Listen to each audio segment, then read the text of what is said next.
I guess I just don't understand how medicine that is so safe in humans could be so dangerous for cats.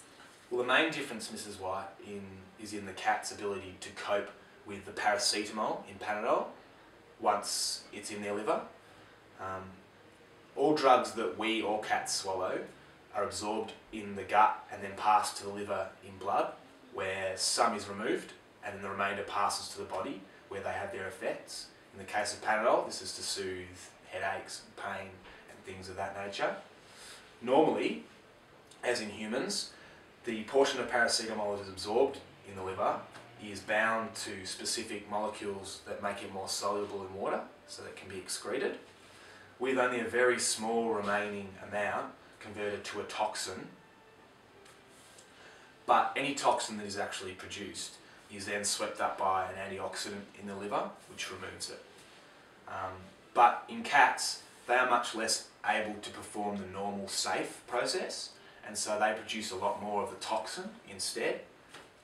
As a result, they also use up the antioxidant much quicker, meaning they accumulate a lot more of this toxin a lot quicker. The problem with this is that this particular toxin actually causes severe liver damage and anemia, among other things, which eventually lead to death, which is unfortunately what happened to Spencer. Because of these differences between us, humans have a much higher tolerance for paracetamol.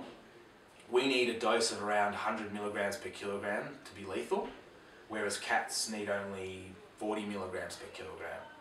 To put this in perspective, one Panadol pill usually has about 500 milligrams of paracetamol.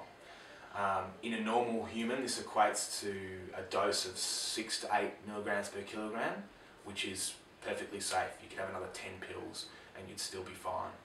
But in a cat, the same pill equates to a dose of 100 milligrams per kilogram, which is a lethal dose.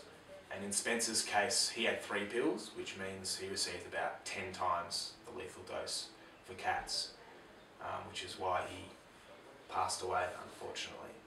Again, I'm so sorry for your loss. It was a terrible incident, but it's by no means uncommon.